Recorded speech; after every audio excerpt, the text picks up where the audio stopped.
must have separation in order to have freedom. We must have separation in order to have justice. Malcolm X. What is your real name? Malcolm X. Is that your legal name? As far as I'm concerned, it's my legal name. Would you mind telling me what your father's last name was? My father didn't know his last name. The last name of my forefathers was taken from them when they were brought to America and made slaves. And then the name of the slave master was given, which we refuse. We reject that name today. You mean you won't even tell me what your father's supposed last name was or gifted last name was? I never acknowledge it whatsoever. Si bien no aceptaría nunca su apellido, nació con el nombre de Malcolm Little el 19 de mayo de 1925 en Omaha, Nebraska. Era el cuarto hijo de Louis y Earl Little. Earl era de Georgia y Louis de Grenada. Earl, pastor baptista, trabajaba en la construcción para alimentar a su familia. La infancia de Malcolm estuvo fuertemente influenciada por la relación de sus padres con el movimiento separatista negro de Marcus Garvey. Garvey predicaba que para sobrevivir los negros debían formar su propia nación, independiente de los Estados Unidos y separarse de los blancos. El movimiento de Garvey representaba principalmente a los negros no profesionales, como abogados o médicos, o al menos no eran estos quienes predominaban. Se acercaron a los negros, pertenecientes sobre todo a la comunidad afroamericana. En aquella época, el Ku Klux Klan tenía poder en el norte. En Omaha, el clan amenazó a los Little antes de que Malcolm naciera, ya que eran seguidores de Garvey. En lugar de enfrentarse a ellos, durante los 3 años siguientes, Earl trasladó a su familia de un sitio a otro, primero a Milwaukee, luego a Indiana, hasta llegar a Lansing, Michigan, en 1928. Por aquel entonces, Earl y Louis tenían 4 hijos y una hija. A pesar de las amenazas, Earl Little siguió apoyando a Garvey. Aunque no tenía una iglesia fija, era un predicador. Así, viajó por todas partes, impulsando la doctrina de Marcus Garvey, doctrina separatista, al mismo tiempo que intentaba alabar al Señor y al Salvador Jesucristo. Para él, ambas acciones eran compatibles. Malcolm acompañaba a su padre, quien hablaba en las iglesias de Garvey y de Jesucristo. A Malcolm le gustaba Garvey, si bien no le gustaba mucho hablar de Jesucristo. En aquella época, mudarse al industrializado Medio Oeste fue una gran idea, ya que Earl pudo encontrar trabajo, al tiempo que Louis se dedicaba de lleno a cuidar a su familia. A veces Malcolm se peleaba con sus hermanos por conseguir la atención de sus padres. La vida no era fácil para Malcolm y su familia, pero gracias al trabajo y a las plegarias de su padre, la comida no faltaba. Pero entonces, la depresión cambió todo. En Lansing, en Detroit, en los grandes rápidos y en sitios así, fueron muchos los afroamericanos que perdieron su trabajo. La opción era, si eres negro, eres pobre. En 1929, la casa de los Little ardió completamente. El padre de Malcolm creyó que fue obra del Ku Klux Klan, pero no hubo pruebas. Earl Little construyó una nueva casa, una choza de alquitrán, sin agua corriente ni baño. Earl encomendó a cada hijo una tarea doméstica, bien en el jardín, bien en la casa. Era un padre severo que pegaba a sus hijos si estos no obedecían sus reglas. El padre y la madre de Malcolm mantenían una relación violenta. Malcolm comentaba cómo su padre llevaba a casa las frustraciones que sentía en la sociedad, y eso creaba numerosas tensiones en la familia. De hecho, Malcolm aseguraba que fue una pelea entre su padre y su madre lo que le llevó a este a salir de casa el día que le mataron. En 1931, cuando Malcolm tenía 6 años, Earl Little murió. Se cayó o le empujaron de un tranvía en plena noche. Tenía el brazo izquierdo aplastado y las ruedas traseras le habían seccionado en varias partes la pierna derecha. Aunque la policía dijo que la muerte había sido accidental, Malcolm creyó que a su padre le había matado el Ku Klux Klan por sus ideas separatistas. Pero Malcolm nunca habló en público sobre la muerte de su padre. Esta experiencia dejó a la familia desamparada. Malcolm creció en una situación muy difícil en la que su autoestima se veía escasamente reforzada por el ambiente en el que vivía. En los años 30, ninguno de los 7 hijos tenía suficiente para comer. Muchas veces su única comida era un poco de pan duro con cebollas y hojas de diente de león. En la escuela, Malcolm raramente se unía a los demás niños a la hora de comer. Para Malcolm, ir por ejemplo a un colegio donde predominaban los blancos, sentirse apartado de la cultura dominante, sentir que realmente tenía muy pocos amigos y que sus amigos blancos le evitaban, todo eso produjo profundos efectos psicológicos en Malcolm. Era alto, guapo, pelirrojo, de piel clara, diferente, incluso dentro de su familia. Gran parte del simbolismo del color se reflejaba en su familia. La madre de Malcolm tenía la piel clara, mientras que el padre de Malcolm era un hombre de piel muy oscura. De modo que los niños estaban mezclados, algunos eran oscuros y otros eran más claros. Malcolm tenía la piel clara como la de su madre. Por ello, su madre era muy severa con él y quería que Malcolm tomara el sol para que cogiera algo de color. Tras la muerte de su padre, Malcolm se convirtió en un niño problemático. Para su madre era difícil ocuparse ella sola de la familia. Si bien Malcolm era un buen estudiante, se había convertido en un problema disciplinario y fue expulsado de varios colegios. A pesar de todo eso, en 7º curso fue elegido delegado. Años más tarde, Malcolm se daría cuenta de que aquella fue su primera experiencia con el tokenismo. El hecho de ser el único afroamericano, o uno de los pocos, te hace parecer extraño. Llamaba la atención y la gente se fijaba en él allá donde iba.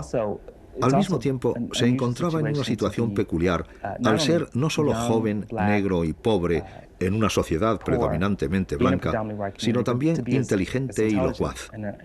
Ello le convirtió automáticamente en ciertos aspectos en un líder incluso entre sus semejantes. Para sus profesores era imposible controlarle, de modo que en 8º curso Malcolm fue trasladado a un orfanato para blancos en Mason, Michigan. Las autoridades creyeron que un ambiente nuevo le calmaría. Pronto fue el primero de la clase, pero sus deseos de destacar, de ser alguien, se desvanecieron rápidamente. De hecho, cuando estaba en 8º curso, se produjo un incidente que le llevaría a abandonar los estudios, que le avergonzó, que le hizo sentir que no era importante. Sucedió cuando su profesor le preguntó qué quería ser de mayor. Él dijo que quería ser abogado.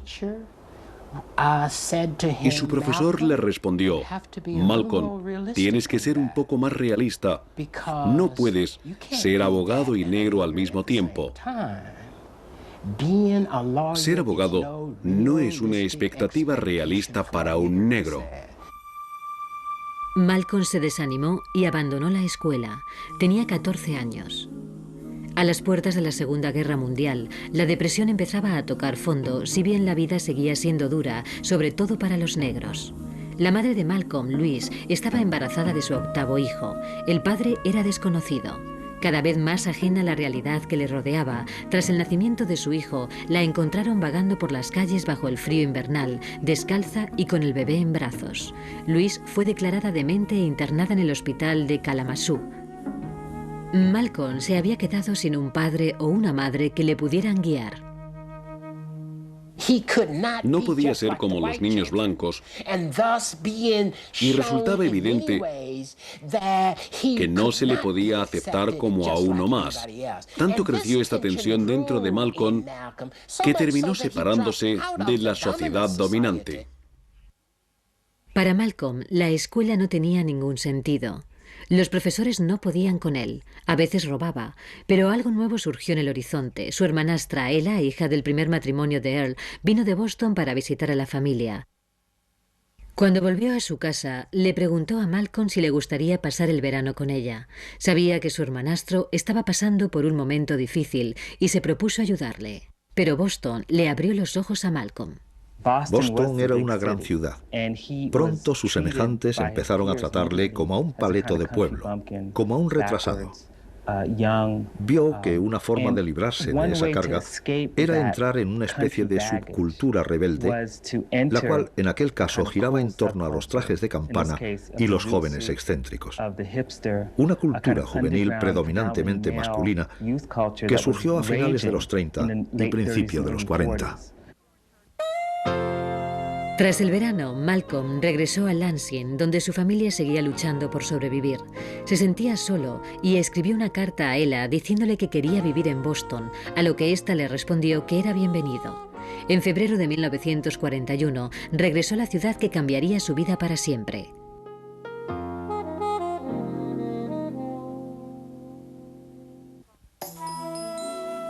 Tras la muerte de su padre, la reclusión de su madre en un hospital psiquiátrico y su aislamiento cada vez mayor como uno de los pocos negros de East Lansing, el joven Malcolm, de 15 años, estaba ansioso por regresar al barrio de Rosebury, en Boston, en el cual los negros eran mayoría. Una vez allí, dio a su hermana Ella más problemas de los que podía tratar. Literalmente, Ella salía a la calle a buscarle. Pues cuando llegó a Boston era un chico de pueblo. Naturalmente tenía que escabullirse, ya que en esa época muchos de sus familiares vivían en Boston. Estaba fascinado y quería ver mundo. Malcolm quería ser como los negros de las salas de baile. Quería ser como los negros que no se avergonzaban de quiénes eran y que vivían en otro mundo. Quería ser parte de él. La gente iba a sitios como la sala Roseland, abarrotada de gente joven, donde los hombres vestían sus trajes anchos y las mujeres se identificaban con la cultura de los jóvenes extraviados. Malcolm se compró un traje de campana de vivos colores. Después tomó la dolorosa decisión de raparse el pelo a la moda y alisárselo, para lo cual usaba lejía, patatas y huevos. Empezaba una nueva vida. A pesar de que Ella quería que fuera abogado, que tuviera un oficio, Malcolm tenía unas ideas bien distintas. Tras años de forastero, por fin Malcolm había encontrado su sitio. Le aceptaron porque era locuaz. Le aceptaron porque acabó siendo un gran bailarín. Tenía estilo. Podía ponerse un traje y parecer otra persona. Una persona totalmente distinta. Olvidarse de su pasado y adentrarse en un mundo nuevo. Parte de ese mundo era la sala de billar, lugar sagrado y punto de encuentro de maleantes, jóvenes excéntricos, estafadores y delincuentes de poca monta. Jugaba al billar en esta sala todos los días y en esa época, en Rosebury, Malcolm tenía fama de ser uno de los hombres que mejor vestían de la ciudad, con su famoso traje de campana. Se había quedado a un lado viendo cómo los demás jugaban. Un día, en la sala de billar, Jarvis hizo una jugada magnífica y en la euforia perdió el reloj. Miré a Malcolm y le dije, no lo habrás visto, ¿verdad? Pues era un recién llegado. Sonrió maliciosamente. Me acerqué a él, le agarré y me preparé para golpearle. En ese momento, alguien me agarró el brazo y me dijo, no, él no ha cogido tu reloj. Ha sido otra persona, pero ya se ha ido. Entonces tuve que pedirle disculpas. Le recompuse la camisa y le dije, tío, lo siento, te he juzgado mal, etcétera, etcétera. Ese fue el principio de nuestra amistad. A pesar de sus trajes extravagantes, para sobrevivir, Malcolm tuvo que trabajar en lo que él llamaba trabajos de esclavos, trabajos humildes destinados a los negros. Trabajó como mozo de cocina en el tren de New Haven, sirviendo mesas y barriendo suelos. En clubes donde conoció a grandes artistas, Malcolm limpiaba zapatos. Estos trabajos le ofrecían dinero para comer, dejándole tiempo para perfeccionar sus habilidades de pequeño delincuente. En mi opinión, Malcolm era un auténtico profesional del timo. Era listo y aprendió estas cosas en la escuela de la calle, viviendo en las calles y rodeándose de maleantes. Podías encontrarte con él por la calle, como ya he dicho muchas veces, sin un duro, sacarte tus últimos $2 y tú se los dabas tan tranquilo. El hecho de trabajar en el tren le permitió viajar gratis y a menudo entre Boston y Harlem, Nueva York. Harlem era entonces la capital no solo de la cultura de los jóvenes excéntricos, sino también del mundo negro. Para Malcolm, ir a Harlem era como para muchos afroamericanos. Era, sin lugar a dudas, el lugar más apasionante en que se podía estar. Malcolm, que ya pertenecía a la subcultura de Boston, pasó a formar parte de la próspera economía sumergida de Harlem. Se convirtió en un chulo que proporcionaba prostitutas negras a hombres blancos. Durante la Segunda Guerra Mundial, Malcolm cometía pequeños robos a mano armada, organizaba apuestas, vendía marihuana. Frecuentaba los clubes de jazz, era traficante de poca monta y consumía toda la droga que encontraba. Los clubes donde se tocaba jazz eran lugares de intercambio para traficantes y consumidores de drogas. En definitiva, el mundo que rodeaba a Malcolm estaba infectado de drogas, de modo que le resultó difícil escapar de esa posibilidad. Pese a la atracción de Harlem, Malcolm siempre volvía a Boston, a Roxbury, donde era admirado por sus ropas llamativas y por su carismática personalidad. Era una especie de Romeo. Todas las chicas iban detrás de él. Era ese tipo de persona que cuando iba por la calle llamaba la atención. Con su pelo pelirrojo y su traje de campana enamoraba a todas las chicas. En las Navidades de 1945, Malcolm, en continua búsqueda de nuevos retos, salió de juerga en Cambridge con la intención de cometer un robo. Le acompañaban Jarvis y otras 3 chicas blancas, una de ellas la novia de Malcolm. Salimos a robar durante 2 semanas por diversión. Alguien del grupo dijo, venga, vamos a robar a la casa de alguien para divertirnos, para hacer algo arriesgado. Naturalmente, no lo hacíamos por dinero. Nos ganábamos la vida y teníamos nuestros propios derechos. Sería solo para divertirnos durante 2 semanas y después lo dejaríamos. Días más tarde, le detuvieron cuando intentaba recuperar un reloj que había empeñado. El grupo fue capturado, acusado y procesado en 1946. Malcolm y Jarvis no pudieron pagar la fianza y se les mantuvo en una jaula dentro de la sala del tribunal. Jarvis declaró que a los detectives y al fiscal les molestaba que chicas blancas se relacionaran con hombres negros. Intentaron convencer a las chicas para que dijeran que las habíamos violado. Las chicas no les obedecieron, pues sabían que no era cierto. Sentenciaron a las chicas a 5 años en un reformatorio. Sentencia esta que dejaron en suspenso dejándolas en libertad. Pero a Malcolm Little, que aún no tenía 21 años, y a Malcolm Jarvis les condenaron a 10 años de cárcel. No éramos unos delincuentes peligrosos. Creíamos que no nos merecíamos esa pena, ya que era nuestro primer delito. Pero nos la impusieron por relacionarnos con chicas blancas. Era muy difícil que Malcolm no terminara en la cárcel y que no tuviera problemas con la justicia, teniendo en cuenta el mundo que le rodeaba. Fue en la cárcel donde su vida cambiaría. En la cárcel, Malcolm hizo un trato con Jarvis. Aprenderían todo lo que pudieran y no saldrían de ella, en palabras de Jarvis, tan estúpidos y tan tontos como habían entrado. La vida en la cárcel era completamente nueva para ellos.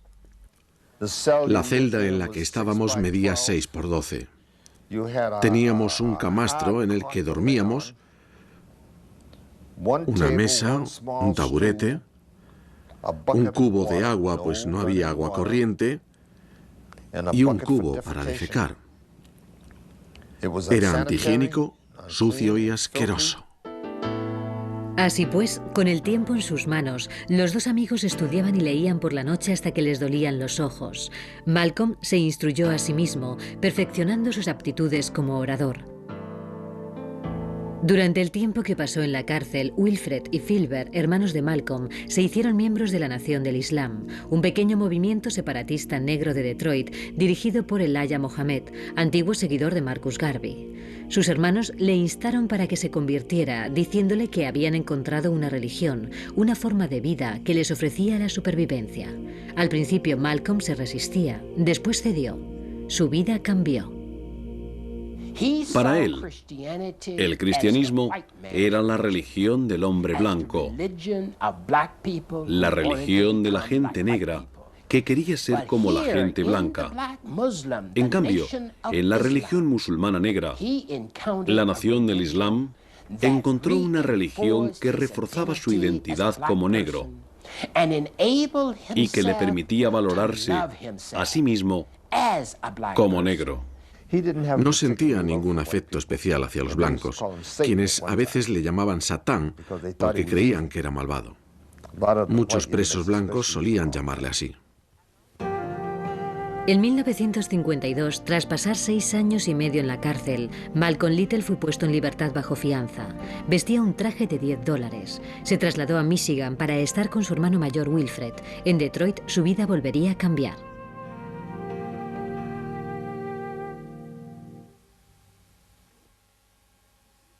Tras pasar 6 años y medio en la cárcel, Malcolm Little fue puesto en libertad en agosto de 1952. Se fue a Detroit, donde su hermano Wilfred le encontró un trabajo en la construcción e ingresó en la Nación del Islam. Trabajó mucho para que se le aceptara, para conseguir su X, su nuevo apellido, para su nueva vida como musulmán negro, que sustituiría al apellido de esclavo impuesto a sus antepasados. Malcolm pronto fue a Chicago, sede de la Nación del Islam, donde conoció a Elijah Muhammad y se convirtió oficialmente en Malcolm X. Su conversión religiosa era total. Fue un cambio radical, un giro completo. Una vida totalmente nueva, en la que el Malcolm delincuente se convertía en pastor de la religión del Islam. Cuando Malcolm salió de la cárcel, la Nación del Islam era una pequeña secta solitaria con unos 400 fieles. Malcolm dijo a Mohammed: tienes que llevar este mensaje a una audiencia mucho mayor. Así fue como se convirtió en reclutador. Como él mismo decía, salía a pescar a gente para que se uniera a la Nación del Islam.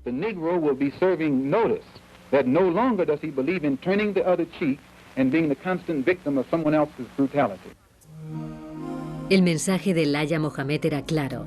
La Nación del Islam no necesitaba a los blancos ni a la sociedad blanca.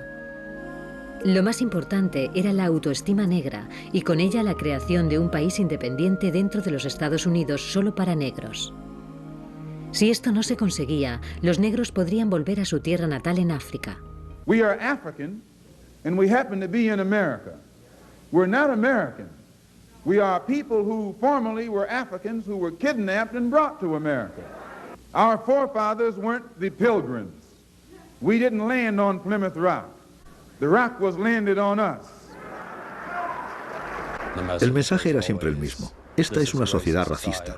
Los blancos no os van a salvar. Olvidaos del movimiento por los derechos civiles. Olvidaos de las leyes sobre los derechos civiles. You will never get real freedom and recognition between black and white people in this country without destroying the country. Era un mensaje aterrador para los norteamericanos blancos y demasiado extremista para la mayoría de los norteamericanos negros, quienes veían cómo el movimiento por los derechos civiles empezaba a dar sus frutos. En 1954, en el caso Brown contra el Consejo de Educación, el Tribunal Supremo sentenció que las escuelas públicas debían acoger a niños negros. En 1955, Rosa Parks protagonizó un boicot en un autobús de Montgomery al negarse a ocupar los asientos traseros del autobús. Martin Luther King Jr., de 26 años, empezaba su carrera como líder en la lucha por la integración. The Negro citizens of Montgomery, Alabama will return to the buses on a non-segregated basis. Mientras tanto, la Nación del Islam luchaba por conseguir credibilidad. Malcolm se convirtió en el jefe evangelista de la Nación del Islam y viajaba de ciudad en ciudad con gran éxito. Como recompensa, Elijah nombró a Malcolm jefe del Templo 7 de Nueva York y pasó a ser el portavoz nacional de la Nación del Islam. Se le consideraba como el número 2 de la Nación del Islam. Y el hecho de ser considerado como el número 2 acabaría por generar todo tipo de envidias en el seno del movimiento. Elijah consideraba a Malcolm como a un hijo y le dijo que debía casarse por el bien del movimiento. En enero de 1958, a la edad de 32 años, Malcolm se casaba con Betty Sanders, una chica con estudios que aspiraba a ser enfermera.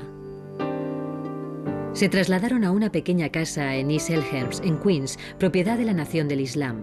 En noviembre de ese mismo año nació Atala, la primera de sus 6 hijas. Malcolm era un padre atento, un buen marido, pero casi nunca estaba en casa. Lo primero era su trabajo de misionero y su mensaje. Los negros llevaban siglos privados de su libertad.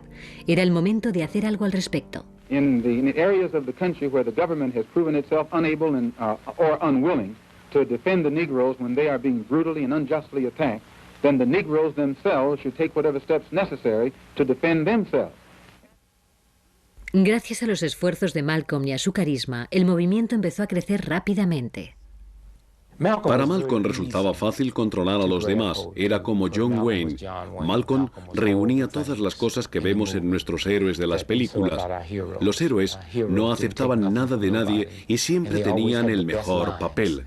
Era alto, delgado, guapo, irresistible. Tenía una sonrisa luminosa, cautivadora. Malcolm estaba en todas partes, hablaba en los campus de las universidades, pronunciaba discursos por la calle, aparecía en la radio y en la televisión. A medida que fue conociendo mejor Estados Unidos, su filosofía empezó a cambiar. Para Elijah Muhammad, el movimiento era estrictamente religioso. Alá se encargaría de castigar al demonio blanco. En cambio, Malcolm no quería depender de Dios. Fue el inicio de la ruptura entre Malcolm y la Nación del Islam. Pero había algo que abriría aún más la brecha. Malcolm descubrió que Elijah era el padre de nada más y nada menos que 8 hijos ilegítimos. Sabía que si la historia se hacía pública perjudicaría seriamente al movimiento. Reunió a los pastores de su confianza para advertirles del peligro. Las 3 personas a quienes se lo dijo inmediatamente pusieron sus palabras en entredicho. Llamaron a la sede de Chicago y dijeron que Malcolm estaba blasfemando al mensajero. Era centro de numerosas envidias, por lo que creo que a estas personas les motivó en parte la envidia. Una de ellas era Louis Farrakhan. Para Malcolm resultó bastante desolador descubrir que Elijah Muhammad era el mayor de los hipócritas.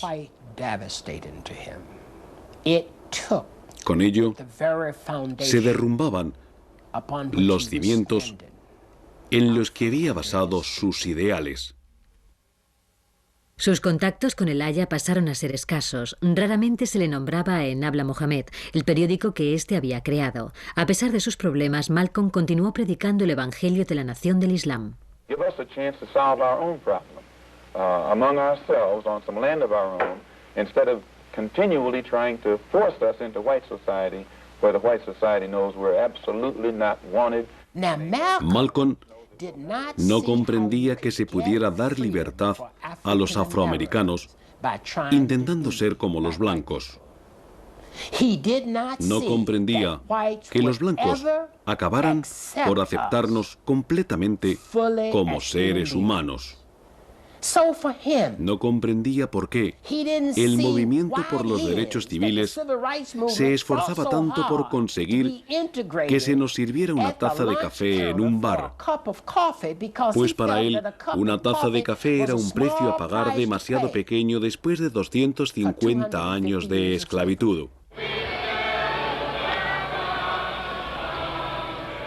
Al mismo tiempo que el movimiento por los derechos civiles adquiría cada vez más importancia, la nación del Islam perdía adeptos, fiel a sus deseos de separatismo. Si bien mantenía su fe religiosa, Malcolm empezó a dirigir sus pasos hacia la política, lo cual inevitablemente le distanciaba aún más del Aya Mohammed. Aunque cada vez eran mayores las diferencias entre Malcolm y la nación del Islam, de cara al exterior estas no existían. Se mostraba tan inflexible y tan convencido como siempre. The Honorable Elijah Muhammad says that the only solution for the problem is that our people, of which there are now 22 million, be involved in a mass exodus back to our own homeland.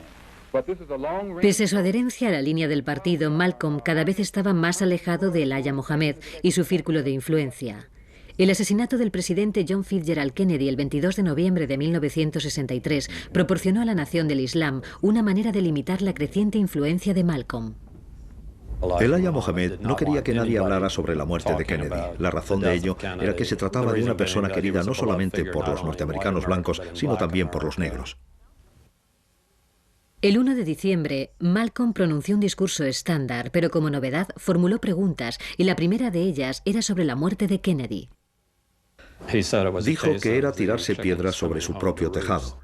Justo lo que no debía haber dicho sobre su relación con Elijah Muhammad. Era como tender una espada a sus enemigos. Elijah Muhammad sabía que el silencio era su mejor arma contra Malcolm, así que le suspendió por 3 meses. En enero de 1964, Malcolm se reunió en secreto con Elijah en Phoenix. Allí se le informó de que no tenía ninguna opción de que se le aceptara de nuevo. A ojos de la nación del Islam, sus ideas suponían una amenaza para la estructura de poder de Elijah Muhammad. No querían que Malcolm sucediera a Elijah Muhammad como líder del movimiento, y la mejor forma de hacerlo era asegurarse de que Malcolm era marginado y expulsado. Y aún peor, Malcolm empezó a recibir amenazas de muerte por teléfono, por carta y en la calle. En marzo de 1964, después de 3 meses de silencio y de una larga meditación, Malcolm abandonó la nación del Islam para formar su propia organización, la Mezquita Musulmana SL. Quería incorporar el movimiento por los derechos civiles y así ampliar su campo de acción, darle un carácter más político, infundir en él cierta agresividad. Malcolm llevó su mensaje a todos los rincones con renovada energía. En Washington, durante una conferencia sobre derechos civiles, coincidió casualmente con Martin Luther King. Ambos hombres únicamente se saludaron. En abril, pronunció un importante discurso en el que definía su nuevo activismo. The ballot is as powerful as the bullet. At least they're both important. And if you don't use the ballot, you're going to have to use the bullet. La nación del Islam, en su deseo por librarse de Malcolm, emitió una orden de desahucio por la que Betty y sus 3 hijas debían abandonar su casa. Malcolm y su familia no lo hicieron. Poco después, su misión evangelizadora le llevó a aprovechar la oportunidad, única en la vida, de peregrinar a la Meca. Este viaje le cambiaría radicalmente. I didn't see any racism. I didn't see any conflict between the people over there because of the colors of their skin or the differences in color of skin. Muchos en Estados Unidos querían creer que Malcolm había abandonado sus ideas extremistas. Lo que la mayoría de los blancos quería era que Malcolm actuara como si el racismo hubiese desaparecido y por lo tanto como si le gustaran todos los blancos. Y Malcolm no podía decir eso. En 1964, Malcolm fundó la Organización de la Unidad Afroamericana, creada para llegar a los negros de todo el mundo como ejemplo de hermandad. A diferencia de otros líderes de la época, Malcolm X tenía una política exterior. Cuando viajó a África, le trataron casi como si fuera el secretario de Estado, tanto de los negros norteamericanos como del resto del mundo. Pero para el gobierno norteamericano, Malcolm era un revolucionario. Malcolm era un hombre perseguido. Agentes del gobierno norteamericano, tanto en el Departamento de Estado como en la CIA, controlaron todos sus movimientos en África. Cuando regresó a casa, el ambiente era bastante tenso. Frecuentemente aparecían en el periódico de la Nación del Islam, Habla Mohammed, artículos difamatorios contra él. El más famoso lo escribió Louis Farrakhan, en aquel entonces Louis X, quien había sido protegido de Malcolm. El propio Malcolm lo describió como una sentencia de muerte. Durante diciembre de 1964 y enero de 1965, las amenazas se sucedieron, llegando incluso a atentar contra su vida en varias ocasiones, atentados asumidos por personas inspiradas en la Nación del Islam. Le dije, si en algún momento piensas que estos hermanos no van a intentar acabar contigo, estás equivocado. Yo creo que sabía que le perseguían y que sus días estaban contados. El 14 de febrero de 1965, a primera hora de la mañana, su casa fue incendiada y destruida. Fue una auténtica suerte que él y su familia, 4 niños pequeños y su esposa embarazada de gemelos, no murieran. Realmente creo que Malcolm no quería morir. Quiero decir, sabía que le iban a matar. Sabía que le iban a matar. Malcolm mudó a su familia y prosiguió con su misión, pronunciando discursos en Detroit y Nueva York. Durante la semana posterior al incendio, los observadores le notaron muy tenso. El sábado 20 de febrero, el día anterior a su discurso en el auditorio Audubon de Harlem, se registró en el Hilton de Manhattan. Creo que le divertía el lujo. Solía bromear al respecto. Decía, ahora sé lo que los blancos nos han estado escondiendo durante estos años. A pesar de mantenerse oculto, las amenazas a su casa y al hotel no cesaron. El domingo por la mañana, Malcolm llamó a Dick Gregory a Chicago para preguntarle si vendría al discurso. Malcolm parecía triste. Sabía que algo iba a pasar. Entonces le dije, te quiero y me gustaría verte para saludarte. Pero él sabía que no sería así. Antes del discurso, Malcolm estuvo organizando un viaje al sur para finales de semana. Yo estaba entre bastidores, hablando con él. Recuerdo que por primera vez pensé que parecía acosado. Estaba de pie delante del atril. Era la forma habitual de dar la bienvenida. Oí que decía, Salam Aleikum. Alguien se levantó y dijo, negro, saca las manos de mis bolsillos. Lo próximo que oí fueron los disparos. En ese momento me levanté y salí corriendo hacia el auditorio. Era como una ráfaga de disparos. La primera ráfaga acabó con él. Le acribilló el pecho. Oí a gente gritando y cayéndose al suelo. Yo también me caí. Aparecieron otros 2 tipos, uno con una Luger y el otro creo que con una 45, y dispararon contra su cuerpo sin vida, inerte. Me quedé tumbado en el suelo hasta que cesaron los disparos. Me levanté y salí corriendo hacia el escenario. Allí estaba él, tumbado. Le habían desabrochado la camisa y se podían ver los impactos de bala en el cuerpo. El 21 de febrero de 1965, 3 hombres, todos ellos miembros de la Nación del Islam, asesinaron a Malcolm X a los 39 años de edad. He died for what he believed in. He believed with his whole heart, soul and mind in the struggle of the Afro-Americans in this country. Una semana después, miles de personas asistían a los funerales de Malcolm X en Harlem. La gente estaba aturdida por su muerte. La América negra había perdido a un líder poderoso. Nacido en un ambiente de lucha e incertidumbre, Malcolm X vivió primero como un maleante y un chulo, luego como un luchador para su pueblo y por último como un hombre de bien. No obstante, la polémica surgida en torno a su muerte haría difícil olvidar a Malcolm X. Malcolm X fue enterrado en Hartsdale, Nueva York, el 22 de febrero de 1965. Mientras vivió, permaneció fiel a sus aspiraciones hacia los afroamericanos. Durante 30 años, el legado de Malcolm X ha sido motivo de polémica, al igual que las circunstancias que rodearon su muerte. En 1995, las pasiones y los interrogantes que desde entonces parecían olvidados volvieron a encenderse. Ever since the black leader Malcolm X was assassinated 3 decades ago, his family has been convinced that the Nation of Islam leader Louis Farrakhan was involved. Farrakhan was certainly a bitter rival, and today one of Malcolm X's daughters has been arrested and accused of trying to arrange for Mr. Farrakhan to be murdered. En 1965, Kubila Sabat tenía 4 años. Se encontraba en el auditorio Audubon con su madre y 3 hermanas, a escasos metros de distancia, cuando unos asesinos dispararon contra su padre. 30 años después, ha sido acusada de conspiración por el intento de asesinato de Louis Farrakhan, el hombre que era rival de su padre en la Nación del Islam.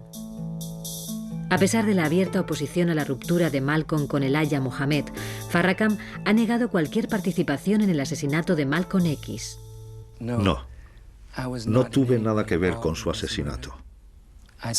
Dije que un hombre como Malcolm merecía la muerte y de no ser por la fe en Dios de Elijah Mohammed, así hubiera sido.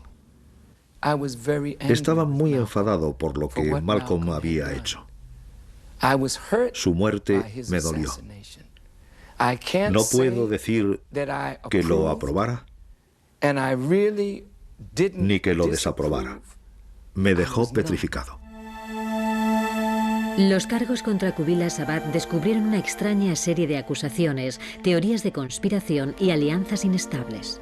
Lawyers for both Miss Shabazz and Mr. Farrakhan charged that a government informant lured her into a plot. Although Shabazz did not plead guilty, she also admitted that a statement she made last December, where she said killing Farrakhan was her idea, was substantially true. But outside of court, she disavowed the confession. But it was coerced. It was coerced. It was coerced. Now, instead of going on trial on charges that carried a prison term of up to 90 years, Shabazz is getting what amounts to 2 years probation.